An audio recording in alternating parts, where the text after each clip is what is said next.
Welcome to FranklinCovey's C-Suite Conversations. My name is Patrick Ledden, and I have the honor of being the host for C-Suite. Today, I'm joined by Carol MacKinlay. She's the Chief Human Resources Officer at Pebl, formerly known as Velocity Global.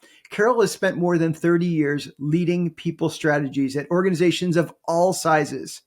We'll talk today about her career, lessons from scaling teams across the globe, and her thoughts on the future of work. With that said, Carol, welcome to the show. Thank you so much. It's nice to be here. It's nice to have you here. You know, Carol, it's oftentimes nice to start with a little bit about who's the person on the other side of the microphone, just so listeners get a feel for your experiences and your perspective on things. So if you don't mind, tell us a little bit about how you landed the role that you're in at Pebl right now. What was that career so far like? So far, I love that. Thank you. I appreciate that. You're not done yet. We got a long way to go, probably. So I know. I feel like I will probably work till forever. So, so I do have an interesting background, and we can probably talk that through. Very different from a typical HR person. I have an applied math degree from Berkeley. Okay. I was told by my father to get a degree in something I could prove to him that I could get paid for. So that eliminated for him all liberal arts, languages, history, all the good stuff that I was probably more apt for. And I evolved through trying to be a software engineer, deciding I didn't like that, and ended up with basically an industrial engineering degree. So I'm a process improvement person by training and kind of by background too. So I'm a systems thinker. And so I leveraged that to the not obvious to become a process improvement person for Blue Cross. Tried that, didn't like it, shifted into FP&A actually. So I have a pretty decent time doing financial work, and ended up at KPMG doing strategic planning, if you will, for failed savings and loans back in the day when especially the real estate development community got a hold of financial institutions and didn't do them right. So early in my career, you would get me as a mini CFO to model you out of your problems and to get the savings and loans out of receivership and back to business. Ended up taking that to executive pay, which is very much the intersection of kind of tax and strategy, finance, all of those good things to, make effective bonus plans, do equity plans properly, that kind of thing. So shifted within KPMG actually from one group to the other, and it ended up as an executive pay consultant. We decided that we were bringing more work to the firm than they were bringing to us. So we took our book of business and started our own company. So I was one of the original executive pay consultants back in the day when Frederick Cook was a name, way before Radford, way before some of the consulting firms that are out there now. And ended up with that, doing a project for Plantronics. And the board decided when the VP of HR quit that they would give me the job. And so I had no background in HR, ended up in the top job. And that's the perspective I bring now, having done Xero and Plantronics and Coverity and Matterport and now Velocity Global or Pebl. I come in from a financial side. I come in from a process improvement angle, and I bring that to HR rather than somebody who's grown up through the HR function to learn, to become an expert in HR. I bring the business side to the HR group. So, and then just one last thing about coming to Pebl, I had thought perhaps it was time for me to go off and do some of the real estate things that I enjoy doing. And then I met Françoise, who is my boss, the CEO at Pebl. And I was so impressed with her that I wanted to see her be successful. And so I joined the team to see if we could re-energize this company and take it to higher heights. So, yeah. That's a really interesting path you've been down. You're right. It's different than many. I do have some similarities. I worked at KPMG as well. I was at KPMG Consulting, and I was on a finance project initially, and then moved over to human capital, and then left KPMG to start my own firm. So we have some similarities there. I had it for about 12. Yeah. I had that firm for about 12 years, and then we exited it through an acquisition. So I have some similarities to you, which is really, really fun. I'm curious. You mentioned that they asked you to take that senior HR role. Right. I'd love to dig into that a little bit. What do you think they saw in you that led them to asking you that? And then secondly, what doubts or concerns did you have taking the role? I'll take the second one first. Oh yeah, please. Yeah.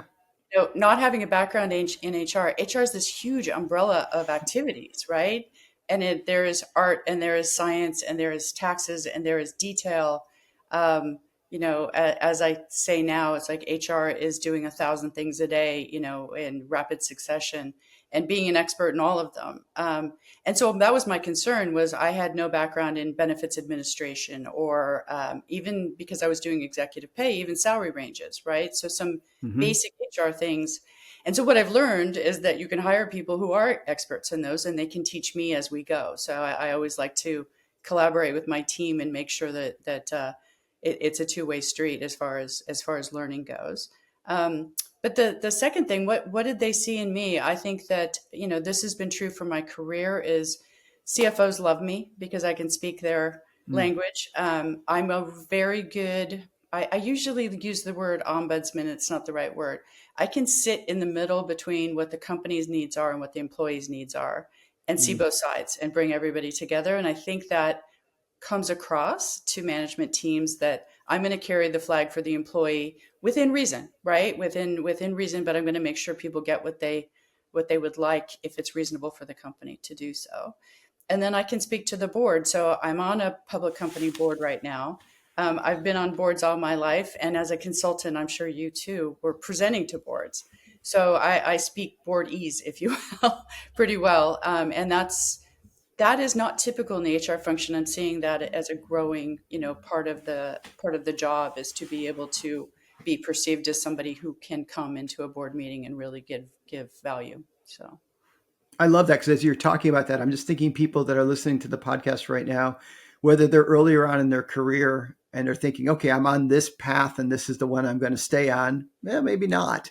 And the chance to kind of ebb and flow and change and take the things that you learn and bring them with you allows you to do things like you mentioned, like the perspective you're able to bring, the ability to speak the language of business that yeah, sometimes we don't have a lot of exposure to. And we have to kind of try to garner that later in our career or hide the fact that we don't have it. You had it, you built it along the way, and the ability to be an advocate at times. So these yeah. are really critical things that you picked up along the way.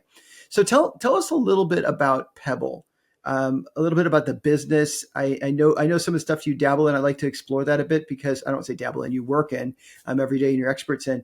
I'd love to learn a little bit more about that and let the audience kind of learn about this rather unique type of business you're involved in. This is true. Yeah. So, I've used employer of record services before, obviously in my career. I think very few people haven't that are in the HR function, but it's an interesting business to be the company that is really outsourcing everything. So a PEO would outsource, you would have an entity and you would be outsourcing your HR functions for the most part to them, and leveraging them in certain places.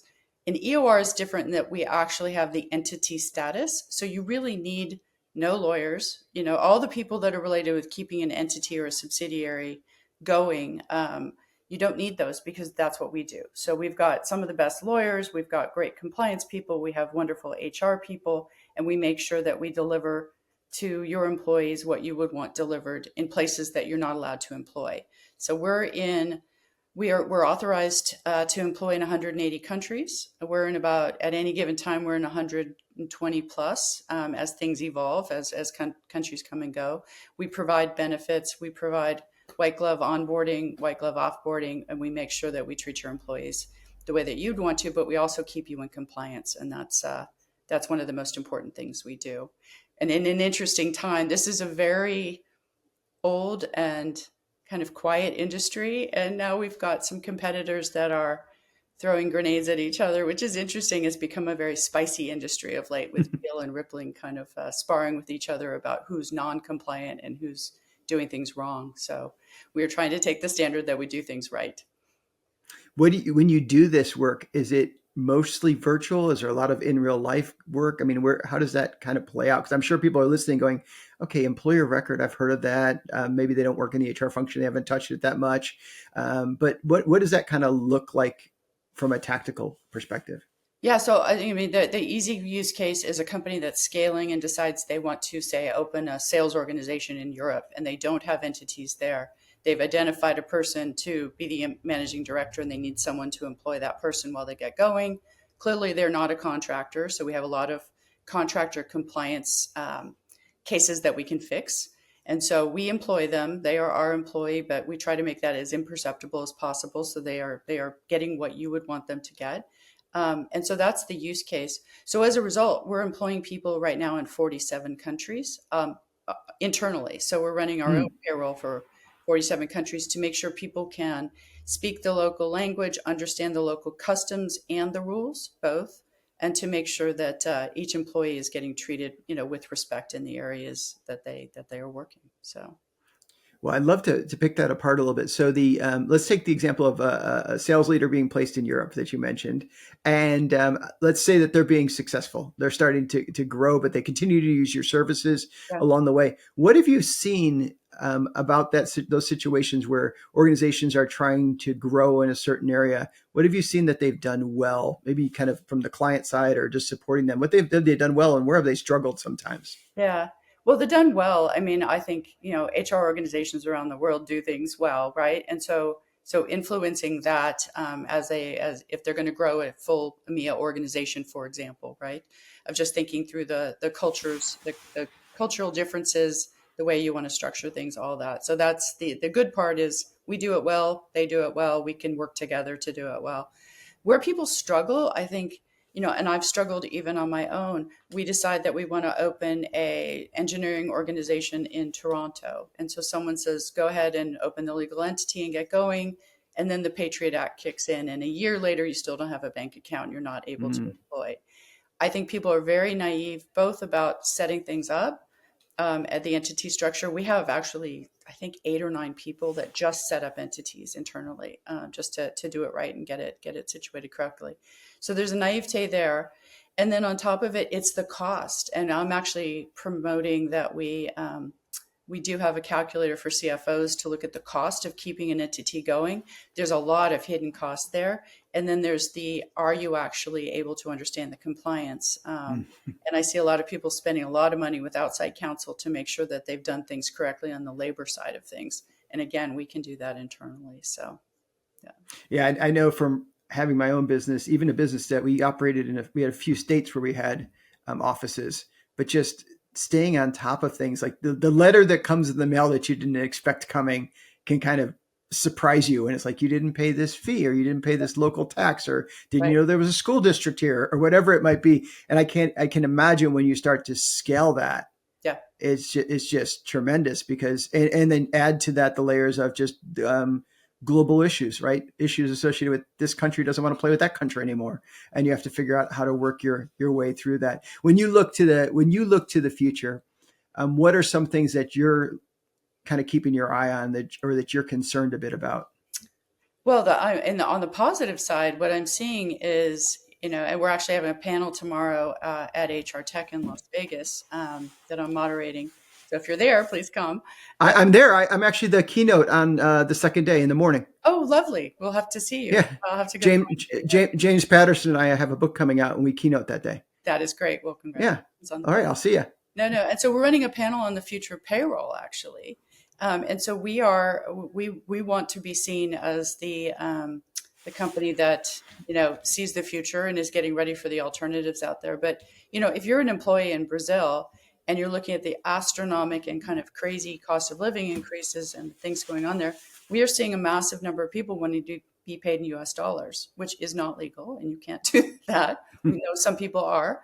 And so looking at the future of alternative ways of paying to credit cards, even of paying in crypto. And so that's the crux of the panel tomorrow. I have some crypto industry people talking about cross-border payments and how those can be done better, cheaper, free even, and that looking at paying people in stable coins is the future. So we're getting prepared for that. We're already paying in crypto, but we want to do it at the nth degree. And so I actually have a product team internally that's getting ready to kind of take the lead there within the industry.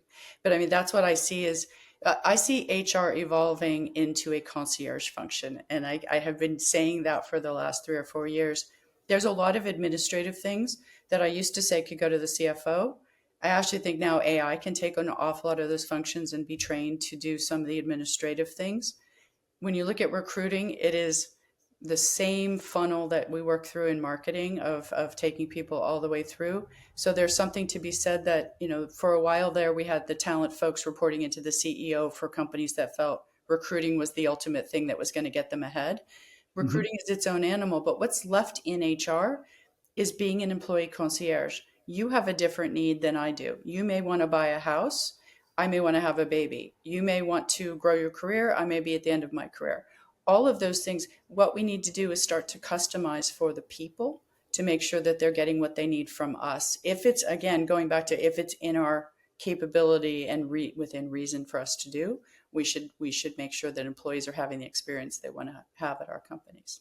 So I remember so I worked at Vanderbilt for the last 11 years as a professor, and I was on this project one time. We were doing some big data work. I was not doing it. I'm not that guy, but I was in the room and they were talking about it. I was following it. We were having a conversation and they asked me a question about what have I typically seen organizations do when it comes to issues like retention, or maybe they did an employee survey and they got feedback. What did they do? And I said, oftentimes what you'll see people do is they'll sit in a room and look at the results of the assessment, and they'll say, what did we score well in and what did we struggle in? And then they'll try to put some programs in place to improve what they struggled in and hopefully not lose ground on things they did well. And then next year you get back in and you look at the results, and it's kind of that type of macro approach to something. We'll put a program in place.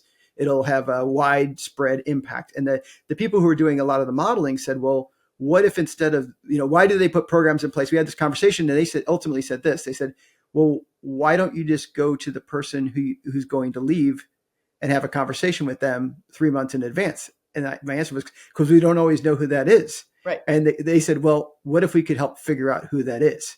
What if we're able to model the things that cause people that leave the organization, or model things that people to prepare them for promotion or whatever it might be, and help you understand, like, not who the one is. And that's what I hear you saying here, is understanding the needs of this person as opposed to that person. I think it's a dramatic shift from going, we're going to run programs, to we're a concierge. Exactly, and very much so, right? And so digging in, but it goes back to, one of the things you and I talked about, as we were getting ready for this, is what are the things that, where's the evolution of this job? It's communication and transparency on both sides, right? It's getting into each person's mind and having a conversation with them up front. I have actually advocated before for almost doing like an eHarmony survey as you hire somebody. What's your favorite color? What's your spouse's name? Where do you live? Where do you want to live? What's your ideal retirement? If I know all of these hundreds of things about you, I can customize your experience here. What's the best hook to retain people is to give them something they can't get someplace else. That is the ultimate hook, is to say, I can't leave because at Plantronics, we actually encourage nepotism.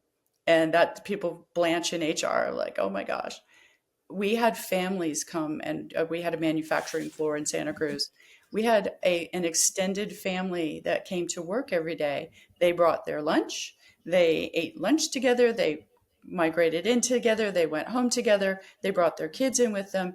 And most of them had been working there for 25 years. That was a hook that they could not get anywhere else. And it made the culture fabulous to have this broad group of people. But I've always said that I am an advocate of bringing in family and friends. I've had to fire the CEO's assistant's sister, the receptionist, before. So it has its warts, but if you get your family in there, you tend to stay. That's one easy hook that is a non-standard thing to do.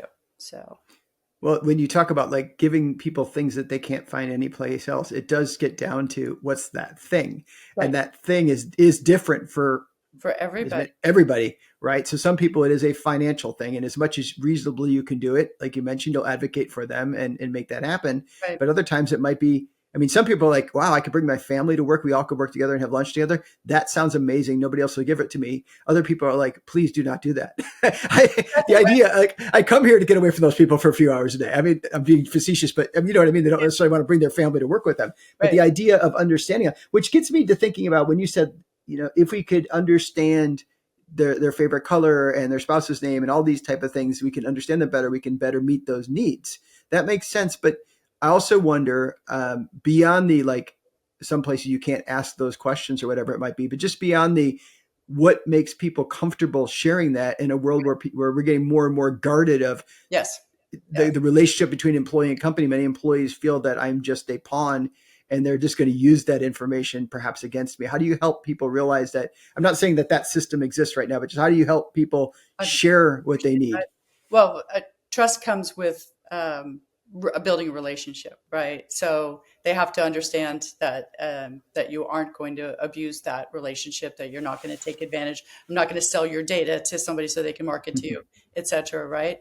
But you also have to give people the credit and the ability to say no. So it's like, I would like to customize an experience for you, but if you have no interest in me doing that, that is perfectly fine. That, you know, we are going to give you the standard program that we think you want. We're going to pulse you anonymously and ask you what you want. You can give us the feedback that way. But if you directly want to say, I would be happier here if you would help me buy a car, right?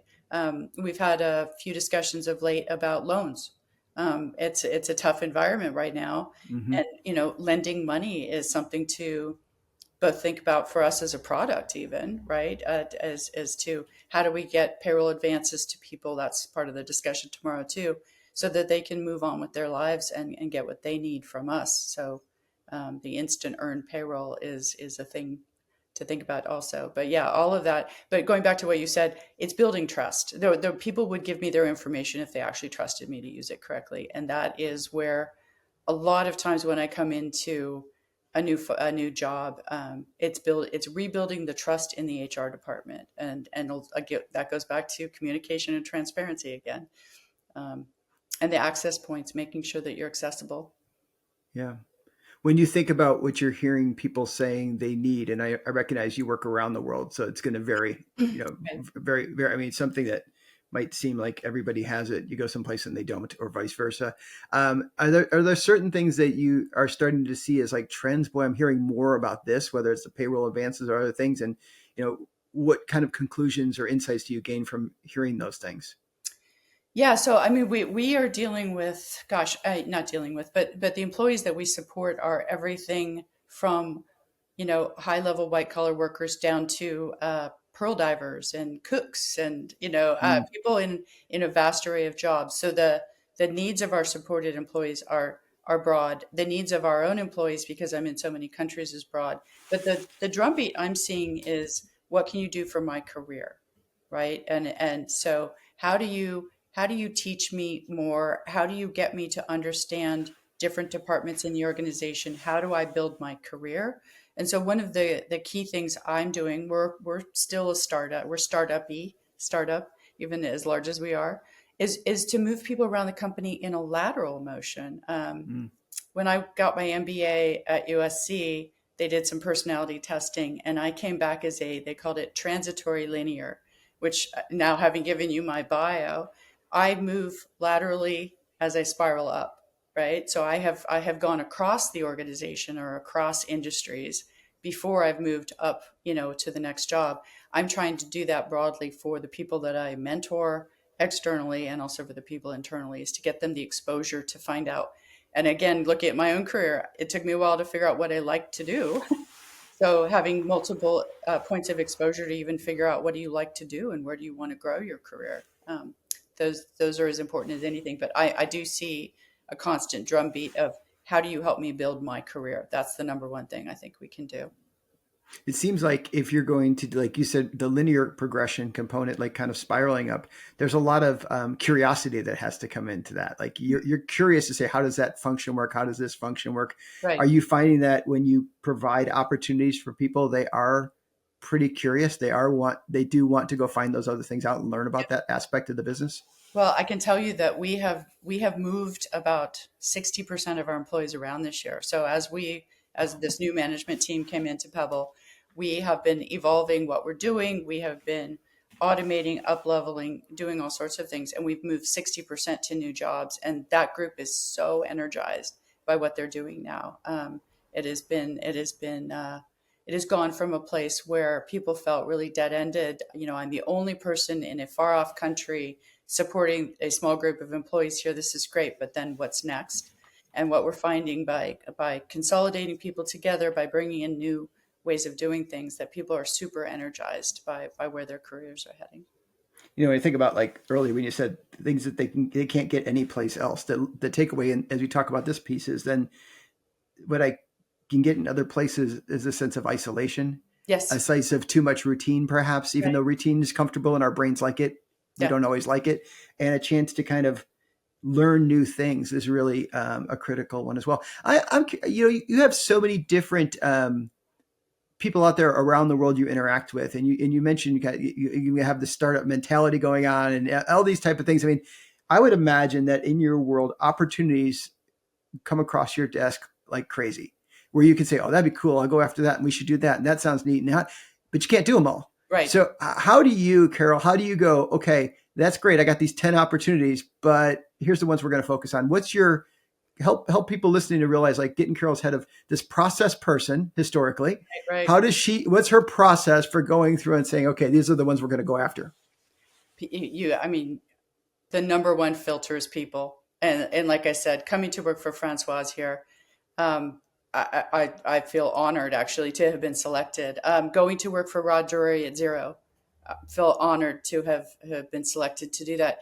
But culture comes from the top. And so the CEO is the number one thing for me, right? So a lot of people will give my position, the chief culture officer mantle, but Or the chief concierge officer, right? well, which I think is where we go. But on culture, the CEO makes the culture. I can articulate anything, and we can violate it all day long. I mean, if the Mm. management team is allowed to operate differently, so I look at that person in the lead chair and say, what are they trying to do, and how's that going to translate to my world? Do I want to actually enable that person to go farther faster? So that's number one. The board, in a startup, the board either can be passive or they can be an active board that's actually lending to positivity and to the growth of the company. And there's different flavors of that. So I always look at who's invested in the company, what's their mindset, what's their exit plan, what's their mindset, how are they going to enable us to move forward?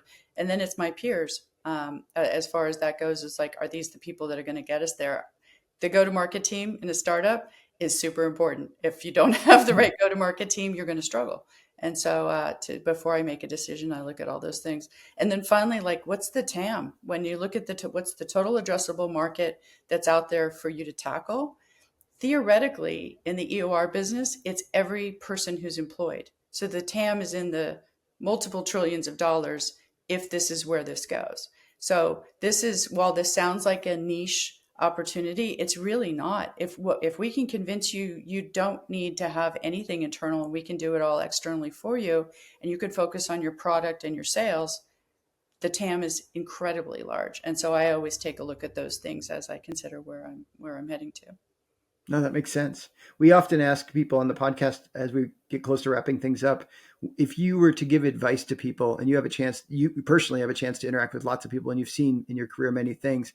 If you're able to give one piece of advice to people listening to the podcast, whether they're in the C-suite themselves and they're just looking for a little insight that'll be helpful, or they're earlier on in their career, regardless of where they are, what's one piece of solid advice you would suggest to folks? It's the same. So again, my first HR job was at Plantronics, and the one thing I jumped over in my bio is I took 7 years off to be a mom.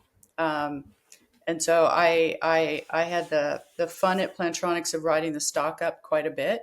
They went from near bankrupt to a really nice $60 stock price, and I decided at that point to get married, start a family, and take a few years off. As I exited, I gave them advice to the management team, and it's the same advice I would give today. Humility goes a long way. Being transparent, being accessible, talking to people, understanding who the people are that are getting you farther along. Those are all super important things. And it's not just my job to do that. It's your job to do that. And that management team actually, Ken Conopon was the CEO there, and he was beloved by the employees because he was actually out befriending people and getting to know who they were and what was going on there. That is invaluable. And I think a lot of people build a wall around themselves. You get to the ivory tower and the executive lunchrooms and all of that, with different benefit programs for the senior team. I don't believe that has a positive effect on organizations. I think being as flat as you can and being as open as you can, as long as you can, is the right way to go. So I love that. I love that. And I heard it in your voice as we were going through the conversation. It's a difficult one because I'm asking you, tell me about this about yourself and tell me about that about yourself. But at the same time, you were sharing those things. You were also saying, I really feel fortunate to work for this person and yeah, that person. That's been a gift to me. Or my job is to do concierge type work. And I see that going forward. That's very much a service mindset. So I appreciate the humility you brought to this conversation today, Carol. no, And thanks so much for sharing your insights and your experiences with us today. It's really clear from the work that you do at Pebl, you're not just, shaping one particular function in an organization. You're shaping entire organizations by helping them take talent and make that talent truly global in this economy. That's a really challenging thing. I really appreciate your perspective about scaling teams and the importance of culture and really preparing for the work that's not only what we're doing today, but what we're going to do into the future. So Carol, thanks so much for joining us. thank I you. really appreciate having you here. And folks, thanks for listening. If you enjoyed this conversation, I encourage you to share a link to this podcast with a friend or colleague and let them check it out as well. I'm Dr. Patrick Ledden. That's all I have. So go make it a great day.